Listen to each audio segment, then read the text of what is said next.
second encounter was most recently we interviewed this girl at one of the conferences, and she was telling us her encounter where she's also a nurse. So these two girls were both nurses, so those are things that I always like pay attention to, like what their profession was. And she was a nurse, and she was driving, and she said this, it was like 2 o'clock in the morning, and this thing went across the road, and she said that it had like a face like a dog. And I think she even described it saying that it had a tail, but it had these strange legs. And then she said, like in the weirdest way, she said, and it just disappeared. So it was not like this, it was like physically didn't like keep running, but it just disappeared in front of her. And she, you know, believable witnesses, definitely. So you get contacted, you get this story, it's a great story, it sounds credible. Yeah. Why did we add it onto the Sasquatch map? Because like you're trying to put a puzzle piece together, so all of these things are unknowns. So I've added like structures, and when I say a structure, I don't know what built that structure, but it's definitely something that's organic, and it's there's intelligence behind it. And I know the difference between like a tree fall, and I also know the difference of something that's being torqued out of a tree. Like we have Jenny's a great observer of nature, and she observed there were these 9 tree branches twisted out of a tree. So it's not something that a human could do, and it built these structures. And like I was amazed too at how many different structures there were in and around this whole Shenango. And you know, I think after my own encounter with what I believe to be Bigfoot, that's when things started, I started documenting more and more things that I couldn't explain. May 12th, this will be a phone call with Brian Seach, physically present myself, Ward Hiney, Justin Elhoff. Good there?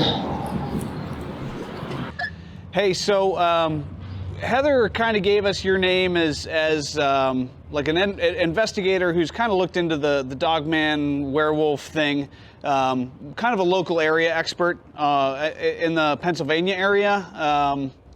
So wanted to reach out to you because, frankly, we've been down here doing a handful of interviews, and we are really struggling to find like pointedly Dogman stories. We have one that we did that we got a specific, hey, this is a Dogman sighting, and we went through it, and it was a good interview. Everybody else seems to be relatively reluctant to engage the topic. There's this general air of unease that we're finding around the subject.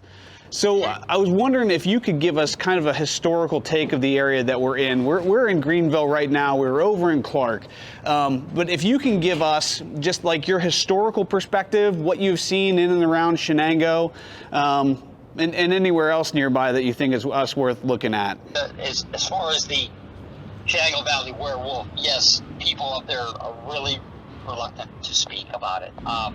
They'll speak in hushed tones, or they'll speak, hey, you know, someone, maybe one of my friends saw, but doesn't really want to talk about it. So it's a really weird subject up there. I will tell you that. Yeah, we're definitely finding that. And it's kind of, like, I hate to say it, but it's kind of putting us into a corner where we don't have a whole lot of other places left to go. Do you have any areas that you could point us to, or anything werewolf related that would be interesting for us? I think because, you know, there may be some other things happening up there, but people are really reluctant to come out and talk about it. Now, they're more reluctant to come out and talk about a Bigfoot sighting because Bigfoot's more culturally known. When these people see these things, there's sort of a menacing evil about them. I mean, they look at you, they look at you with these glaring, either red, yellow eyes, and there's a sense of kind of a malevolence about them. It's not like a lot of your typical Bigfoot stories where they're just looking at you and they run one way and you go the other. Some of them will come towards you, they'll growl, they seem menacing. So yeah, there is that fear element when some of these people see these Dogman type entities. Yeah, we brought it up to the Kings last night, and they had a physical recoil. They were not at all interested in having a Dogman experience. As open as they are to getting in touch with whatever it is out there in nature and communing with it. Man, we brought that up, and they I won't say they freaked, but there was a very definite resistance, and their reaction, like I said, is kind of what we've been running into, that sense of unease. When these people talk about these creatures, I remember I was at a picnic one time and I was talking about Linda Godfrey's book. Yeah. And I mentioned werewolf. I mentioned, and the guy who was there, he looked at me, his face kind of started to get white. He said, "This is what I saw." He said, "I saw this in Westmoreland County. It ran underneath there was a fence going into a power substation, and this creature actually ran and went right underneath the fence." He goes, "I'm going to tell you, I hate to say this, it looked like a damn werewolf, a Hollywood werewolf." And you'll hear this. Not a good time, not a good, when people see these things, it is very scary to them. I mean, I know, put it this way, if I'm in the woods and I see a giant, upright painted creature coming after me growling, I'm going to be scared too. Let's be honest about it. One of the things that Heather gave us is a mention of something called the Heritage Trail, and we can't find it. We've been digging around up here, we've been Googling it, and we can't track it down. Is that something that has come up in your research before? Does that ring any bells for you? Well, the Heritage Trail, it is not there. The Heritage Trail is up in not Mercer. I think it's Westmoreland or Indiana County. Now, if you not an easy way, but if you would type in Livermore Cemetery, get the directions to that because it's not that hard to find. If you go to Livermore Cemetery, you'll pull off to the left. The cemetery will be in front of you. You'll see a sign there. It says Penn Heritage Trail. Okay. That's the trail that, again, I will say allegedly,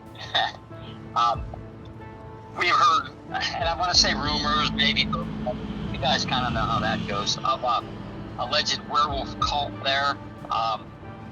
One of our friends says he was up there one time and there was about 3 trucks. I believe they were black trucks and they all had wolf plates on them. And kind of the rumor started, hey, maybe that's where they go. They change, they morph into werewolves and they run there. You do have to take a lot of that with a grain of salt. I got to tell you that. Right. I don't personally believe someone physically can turn into a werewolf. But the story is, let me make sure I understand this, because you said werewolf cult, and my thought initially was, a group of people worshiping whatever, deity, spirit, but you're talking about, the story is that these are people who actually, transform from human into, the werewolf form. Well, apparently that's the story. Yeah, it's a story, and as we found out with the dog boys, one person's dog boy is all of a sudden it's a little werewolf boy. No, the boy had issues with hypertrichosis. So I think a lot of so-called I don't want to say urban legends because a lot of legends do have our basis in truth, but they expand over time. So this is what might be happening with some of these so-called werewolf cults or people changing into werewolf, things like that. Yeah, sure. All right, I appreciate it. Ward, do you have anything? Do you know, are you familiar with the lady who has a story about someone coming into her, she had like a metaphysical store and this person comes in. Do you know this story? Yes, I do. Yeah, the eyewitness, I talked to the lady who at one time had the store. She does not have it anymore. And yeah, this gentleman came in, very strange, very... I think I just lost him. Yeah, we just dropped all signal. Just blacked out. You have 0 bars and an exclamation point. I don't think so. It says you don't have a SIM card. Did your SIM card just die?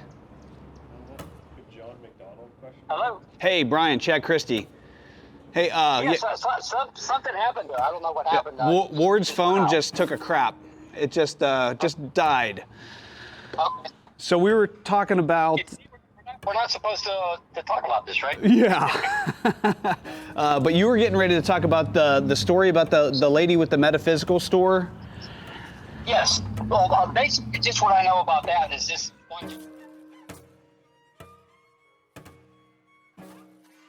Did you feel as though like you were this like center, this nexus, where people drawn to you, drawn to your store? Was it? Yeah, they still come down there looking to see if I'm still there.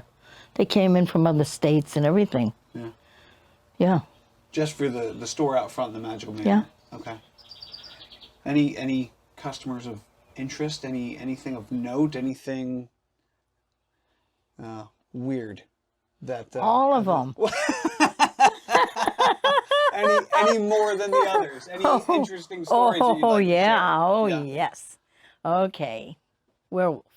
Yeah, let's do that. All right. I didn't believe in werewolves. Yeah. I didn't believe in any of that, vampires and all of that. But this wasn't something I could deny.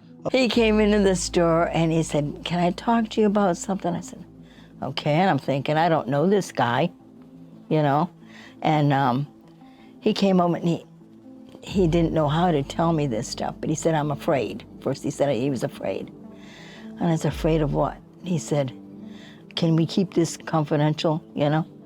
Which I do. I don't usually give out his name or anything to this day, because I thought, oh my God, you know, my life could be in danger here, which he pretty much told me it was, because he said that when I asked him, I said, "Can you?" He told me, he said, "I'm a werewolf." I'm thinking, oh God, not another one of these.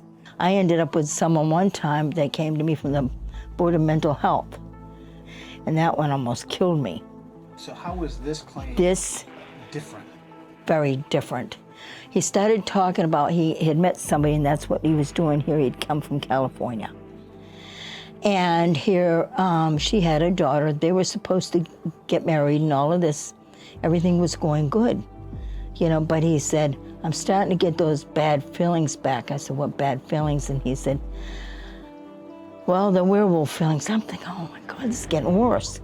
So he said, "I'm afraid of hurting the little girl." Of course, then I'm thinking maybe I need to call the cops at this point, you know, because I used to turn some things over if it got really bad. He said, "It's getting to be full moon time." He says, about a week before full moon, I start changing.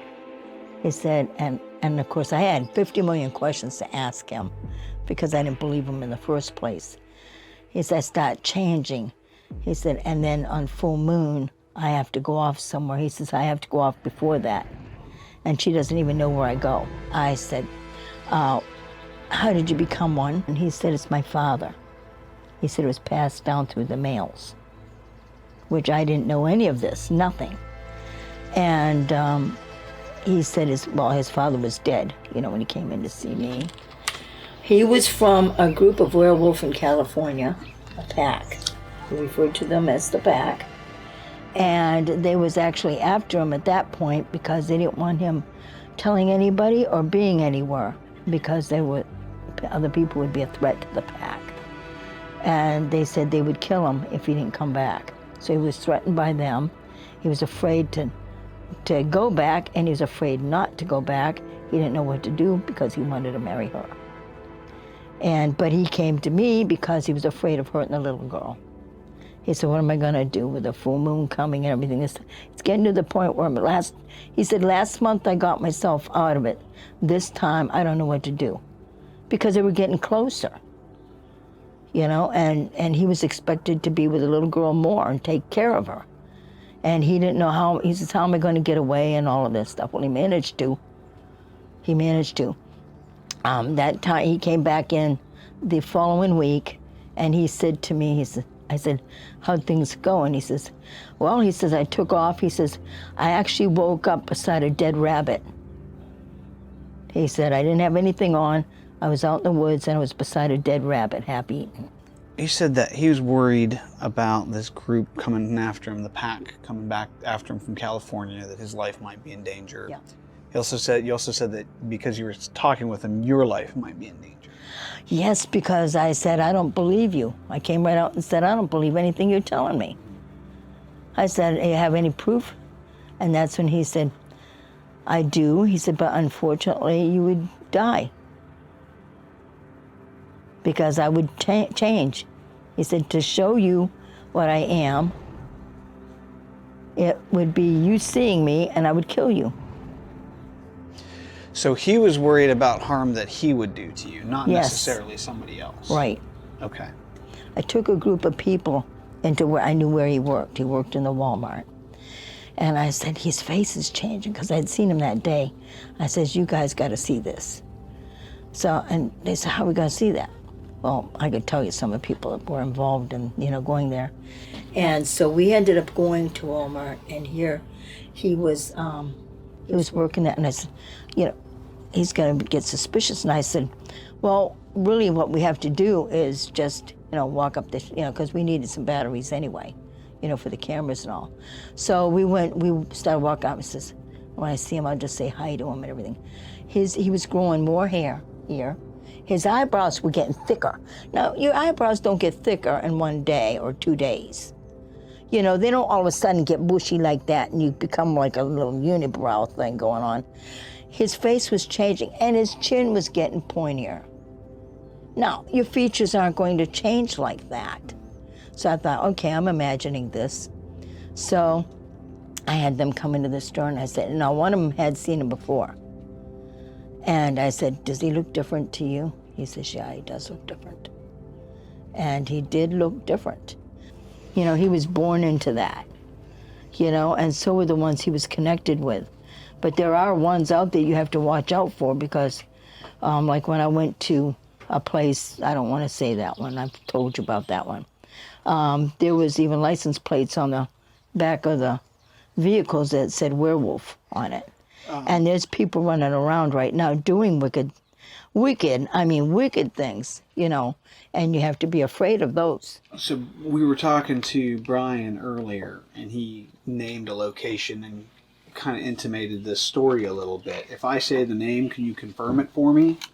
Yeah. He said Livermore? Yeah. Okay. What, you said that these people they're not actually werewolves, but they're trying to. What are they trying to do? What are they trying to accomplish? I have seen some people pull all kinds of things. They'll do anything and everything, and it's not good. And they're dangerous, and people don't realize this. And people need to be careful when they go into woods.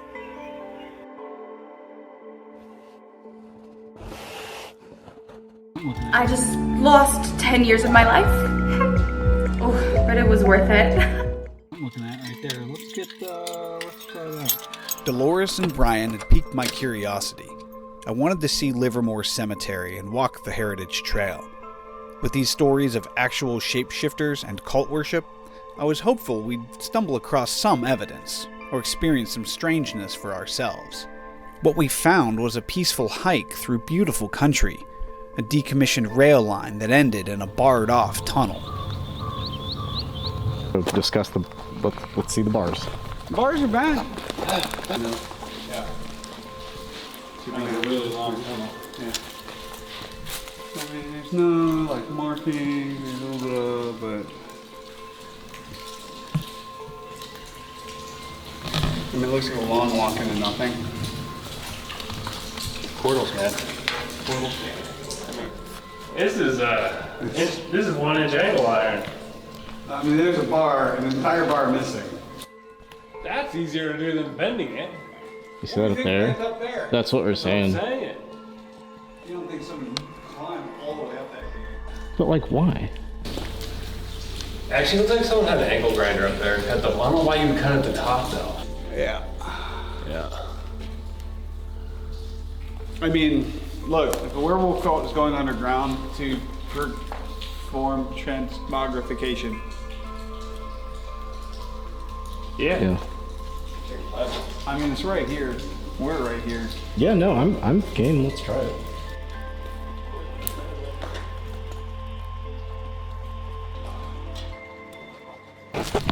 If I scream, oh crap, I'm being eaten by Dogman, that means, oh crap, I'm being eaten by Dogman. Yeah, but it's great for the film.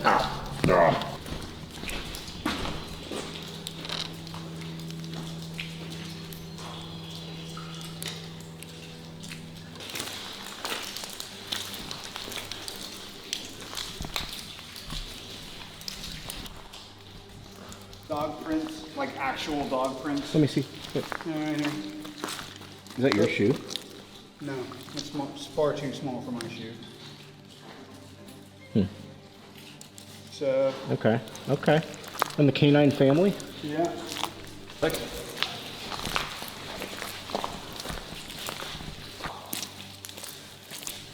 I am not prepared for this. Is that a big rock? Yeah, well, yeah, and that's what they use to line. Did it fall out of the ceiling directly above it? Yep. Maybe we should go back. Say again? Maybe we should go back. I think is this the end of it? Shine your light straight ahead. Oh yeah, look at that. Yeah, it's a whole collapse. Oh. All right, I'm good to go. Wait, is it collapsed or is it a wall? Yo, it's fully collapsed. Yeah, that's fully collapsed. Look at that. There's some marking up there. It definitely goes through it. Yeah. Can you look at the ground and see if we got any tracks, anything?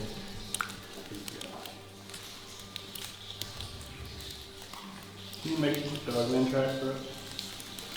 I mean, I don't know if it'd be convincing. You want the hero silhouette against the...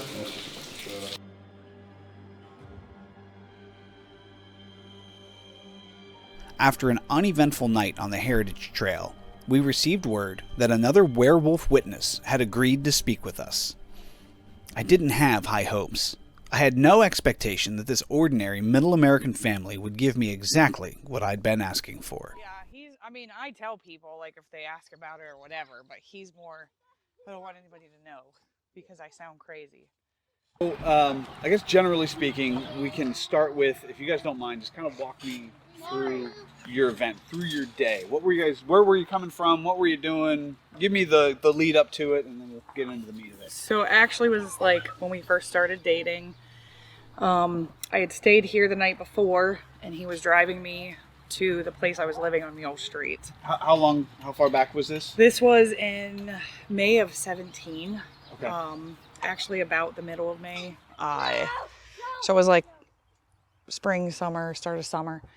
And it was just turning daylight. We were driving down Mule Street in a truck, not this particular truck, but the same type of truck. And he was taking me home to get ready for work. Driving along, completely sober, ready to go to work for the day. And we get going down Mule Street past the Mercer Pike intersection. And all of a sudden, like, I didn't see it as we were driving. It just appeared, like, right there when we were about to hit it, right beside the telephone pole. This thing looked kind of demonic. It was standing at the edge of the road, so it's kind of like on the ditch side by the telephone pole. And it actually stuck its hand, which was a full hand. It wasn't like a mangy bear. It was an actual hand, and the hands had claws on them, and it stuck its hand out like, please don't hit me. So it partially covered its face, and the other hand came like in front of the windshield. I was sitting in the passenger seat. The thing itself, I mean, the truck is this tall, and it was probably at least this height, putting its hand out in front of us. Let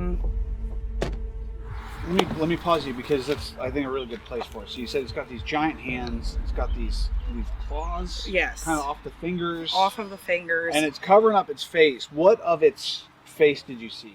I mean, I still saw like the whole outline of it.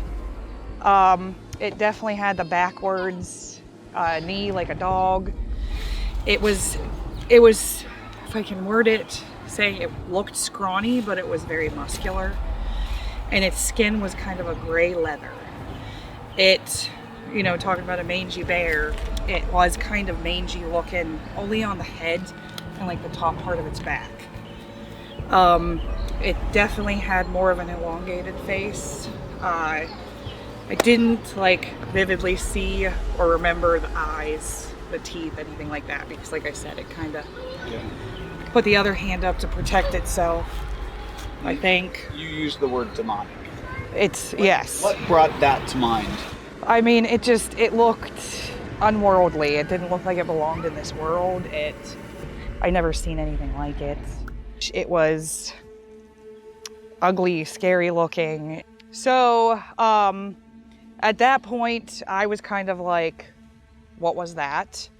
And I saw him kind of glance at me, and he asked, did you see that too? Yes. Or did I say? You seen that too, yeah. And I said, what the heck was that? Might have used different language, but, and he said yes. So, like, I didn't even look in the rearview mirror or a back mirror because I honestly did not want to ever see it again. He drove me maybe a mile farther up the road and dropped me off to get ready for work, you know. What was that conversation like? There was dead silence. Yeah, I don't think we talked at all. It was dead silence, complete silence.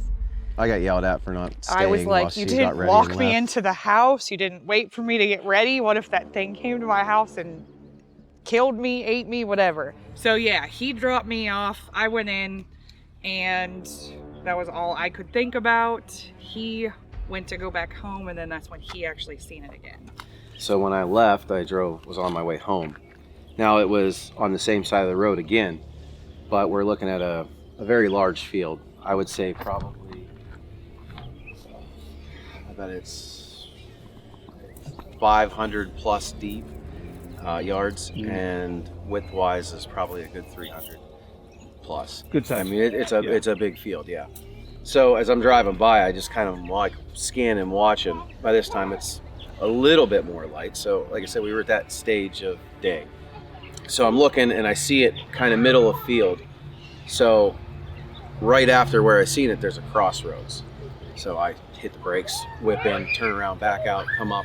And at this point, like from that amount of time, and we're talking, you know, I maybe went 200 feet and turned around real fast. And it went from center of the field to into the woods. Like I watched it take that last whoop in the woods. How did it move? So you're kind of watching it in its final getting out of the field into the woods. Yeah, it was kind of like, it's weird. It was like a hunker just with a ton of speed. I don't even know how to really explain that part. Like You said it was wasn't- on. Yeah, it was like On all four when How you do I- first seen it. So you know how like when a deer is running at its fastest speed, it goes from that like just a regular run to a straight bouncing. No, that's kind of how it did, but it used its front legs and back legs to like leap, bounce, you know what I mean? Yeah. So it was really just, it was so fast and it was such a large span of area that it just kind of blew me away. I'd never seen anything like that. When you were coming through, when you first spotted it at the field, did you get a better look at it, or? I mean, all I just seen was basically what she said. You had the trying to protect the face, the hand out, and it had that elongated snout. And I seen, because of where I was at, I just seen basically probably a better angle of face, but I couldn't really, it was more of a shock. Yeah. Like I couldn't believe what I seen. I didn't want to believe what I seen, you know. I mean, I honestly ended up working out in Hermitage, like out by the Shenango River. And there were certain days or nights that I kind of would get these feelings. I still occasionally feel like one is somewhere close. I definitely prayed to never see it again or let my family see it again. So whether I'm being protected and it might be looking, I'm just not seeing it, I don't know. But I do, you know, like my friends and family, some of them will kind of laugh and be like, you're crazy, no, no, no. And I'm like, you know, I hope you never see it, but if you do, you'll understand, because it's, yeah. I think part of the reason why I really wanted to just drop her off and get back was because I really wanted to validate what I seen, but it was too far out at that point for me to validate, yes, this is exactly what it was. There's nothing I can compare it to make sense of it. You know, not, you know, a bear with mange, some kind of weird deer. There's nothing. There's just nothing. In your mind, as you're thinking back on this, or putting yourself back in that place, when you have this thing in your mind, do you think of it as a creature, a thing that was there, or do you think of it as something else? To put a name on it, when we looked it up and we were trying to figure it out, it's a Dogman. That's what we seen. We seen something that was dog, but on its hind legs like a person and had hands like a person. The Russells' sighting wasn't far from the Shenango where Bert and Doug had their experiences. And it wasn't too far from the King's reports of strangeness at Golden Run. I wanted to see the area where this sighting occurred, so we went to walk the ground where this one event had been shared by multiple credible witnesses. It was on the passenger side, so we know they were coming this way. That's a So if I'm here, right, whatever, but that's a long arm. Yeah, it's a long arm. Either way, I'm nowhere close. Yeah. Yeah, you know, and even now, and I hate to admit that because, you know, I'm a guy. I ain't supposed to admit to this. Right. But I don't really enjoy going to my tree stands in the dark. I still go, but I don't like it. I don't like coming out in the dark. I've been face to face with a bear in these woods before and in the middle of the night, and it never scared me like the thoughts of what I've seen. But I try not to let it, you know, I try not to let it bother me because I enjoy hunting and I enjoy the outdoors, and I just can't. But no, there's nothing like that exists. And then you can see what he means about the distance from the road all the way to the tree line on the far side. Yeah. Also, what's weird about that is, like, game doesn't do that. It's not gonna bolt in the open like that. So it's gonna travel the tree line because it's gonna get cover. So when I was asking him about the better description, the better feel, like, it makes sense why he wouldn't have had it. He would have had an impression of the locomotion, that it's a bounding. Right, and that's about it, and Yeah. which he gave us, that bounding, right, which fits. And it all kind of happened so fast that I didn't have time to think right in that moment, but from that moment on for several weeks and months even, it was definitely a fear and a danger. I had, my son at the time was 4, and, you know, trying to be strong and be mom, getting him in and out of the house and getting to the car, because the place that I lived at was the long driveway deep into the woods. And I, you know, would be like, come on, buddy, come on, let's go. Or trying to carry him because I was trying to rush to the car without him knowing I was scared that that thing was lurking and watching us. So my mom believed me whenever I told my mom about it. But she had a story of her own back when she was younger. She's gonna be 65 this year. And as a small child, like at 5 or 6, her parents supposedly knew of this thing in Michigan. And my grandmother, I guess, stood at the door with a loaded shotgun while all 5 of the kids were up against the door while it clawed the front door. The question I have for you is, had your mom told you this story about this event prior to this? No. Nothing Nope. at all. I mean, it would be very, very bizarre human behavior. Turn and bolt across the field.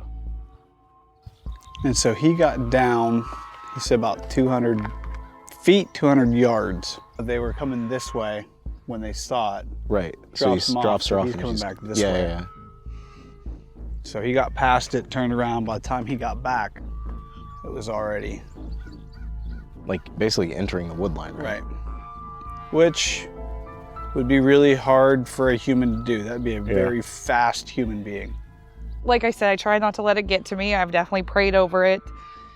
I do not think of it as often as I used to, but I can still very vividly, you know, picture that sighting every time. Every time I drive down that road, I don't always feel like it's there, but I remember seeing it there every time I drive down that road. And I'm not giving any names or information because they'll, and there have been 2 other people that have seen what we saw. One was a younger kid, and he watched it in his rearview mirror of his car, standing in the road, like whenever he stopped, like what was that? Because it was in the evening or at night. He had slammed on the brakes, and he saw it standing behind him in the brake lights. And the one story of the couple that we know quite well, but we're not going to say names, they seen it explained to a T, but it was eating roadkill. Yep. Yeah. And I guess it looked exactly the same. Like, I don't care that you're there, I'm eating. Yeah. My impression of them is that, like I told you, unless that was a very tightly choreographed story.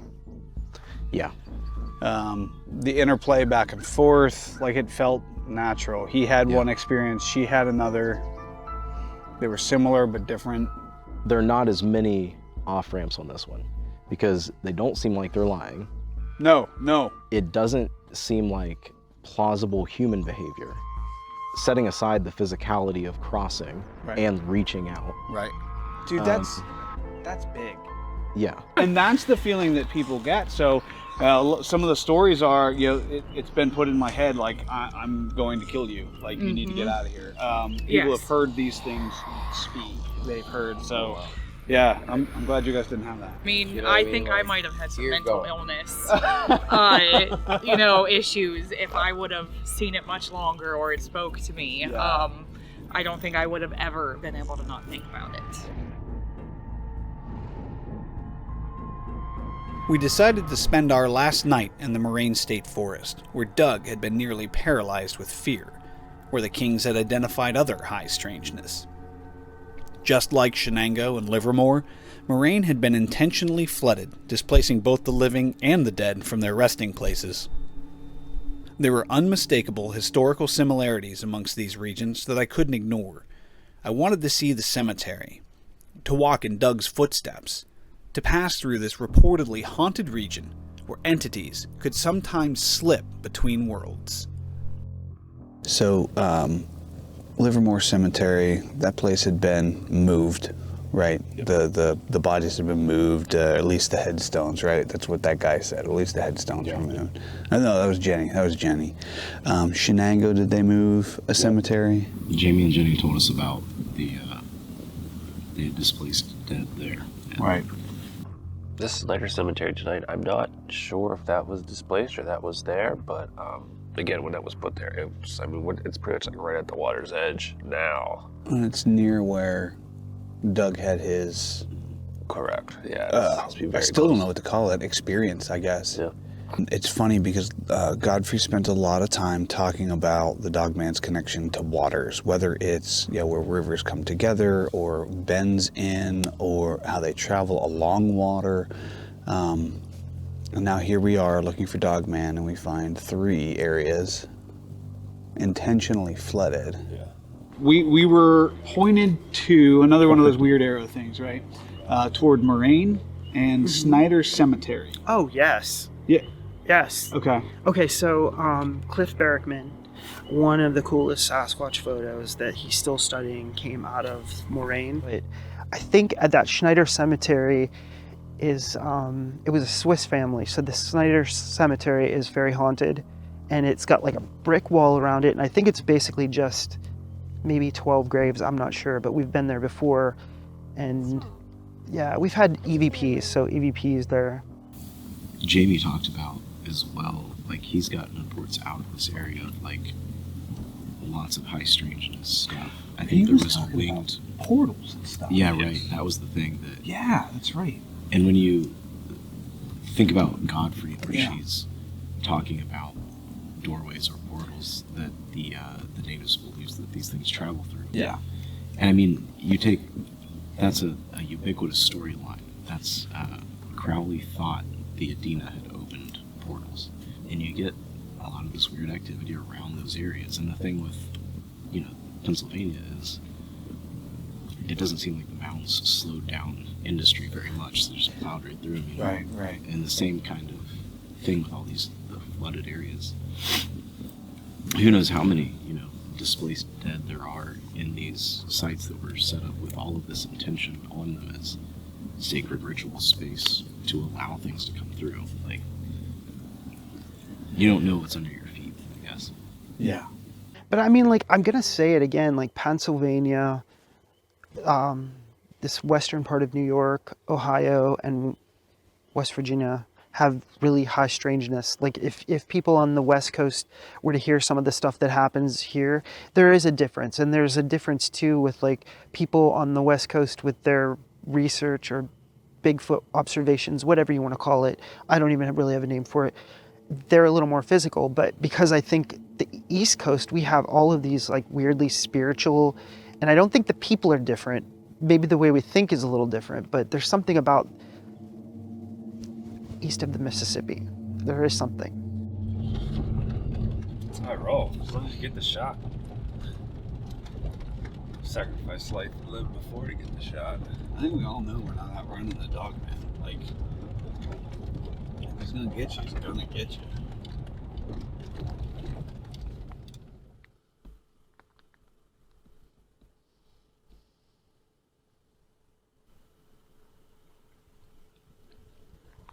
Not that it'll be able to be picking up anything, but I'm gonna fire mine up too. Makes it Sunday, May 14th. Happy Mother's Day, Mom. We're out at Snyder Cemetery. Force myself. I don't know why I say that, but I am here along with Ward and Justin. I've got a shotgun mic. Justin's got his camera. Ward is rocking the NB. Let's find Dogman.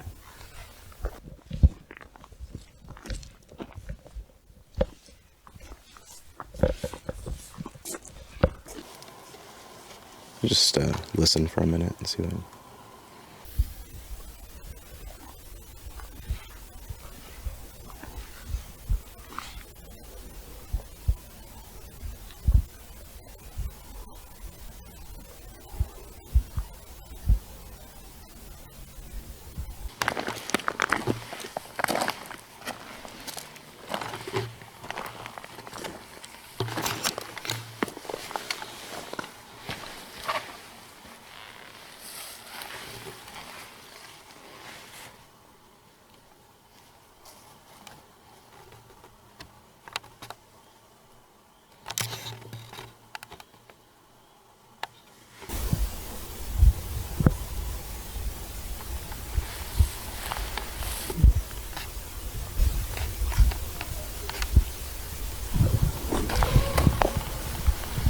Oh yeah. Did you hear that, or was that? Mm-hmm.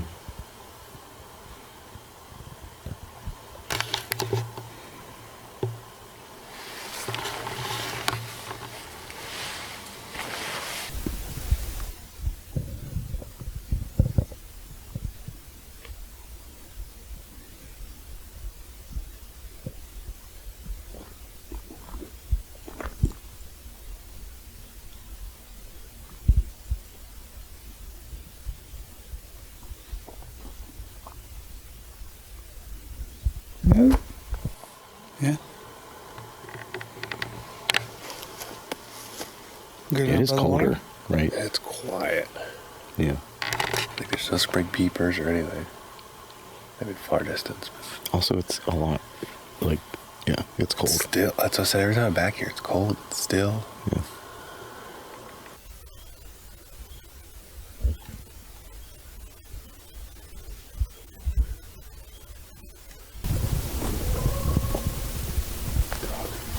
Man.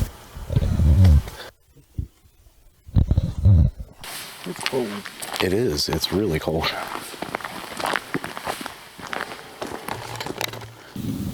Yeah, so I think we go down to the water's edge, and we'll put out the K2 meter, and we'll start audio recording. Probably kind of listen through that the shotgun mic, just to get used to what the woods sound like right now. And then I woke up a little bit ago with just sort of the instinct to write a prayer to do down there and just see what happens, if anything. It's not a prayer to 𝚃𝚞𝚗𝚎𝚍, is it? No, it's not. It's not funny.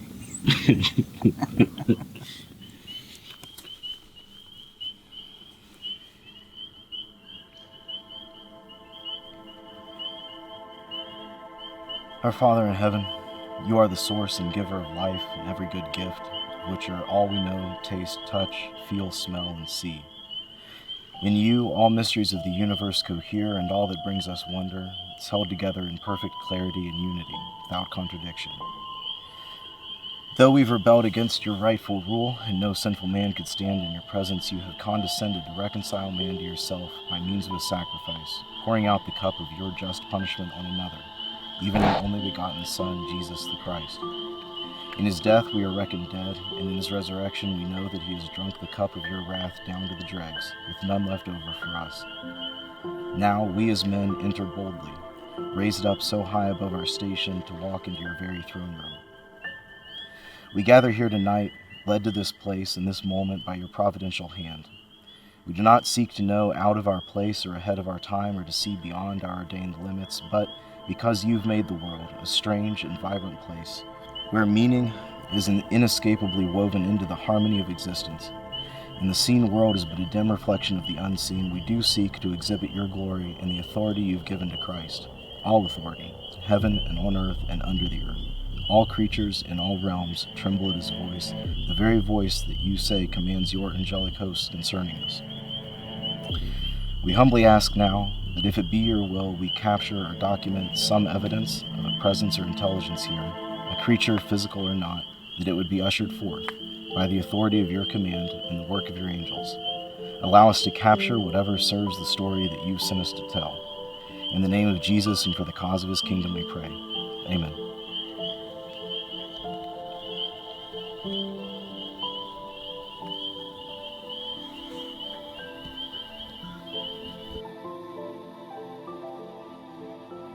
Throughout the course of our adventure, we'd asked for whatever might serve our pursuit of the truth, what would help us to tell the story we were meant to tell. We asked that we be shown what we needed to see when we needed to see it. I didn't find myself any closer to believing in Dogman, but maybe I believed a bit more in the people who do. Here at the end, where others had found dread and fear and uncertainty, we had discovered peace and fellowship and wonder. We stood together and watched shooting stars sear the firmament, the blazing finite against deep infinity. We listened to a choir of crickets and bullfrogs, their song punctuated by other voices calling out of the living, breathing night. On the other side of the flooded lake, a coyote taunted his rival, and somewhere nearby an owl asked, who was out there so late, with an ear to hear? It's like a choir.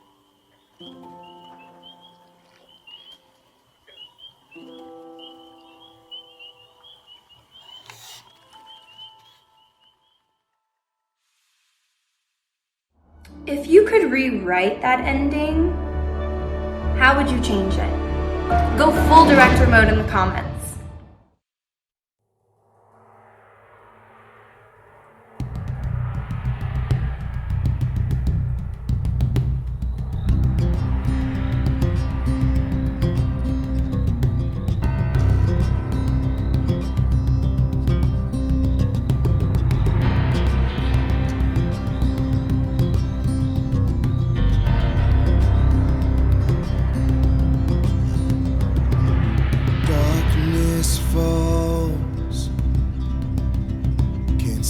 my reflection at all. Caught in a web, spinning me down.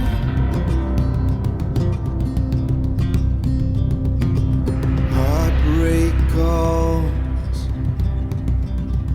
like a siren, sweet and alone.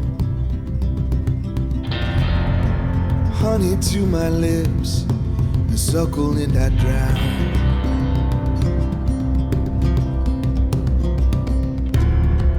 Head underwater, never to be found.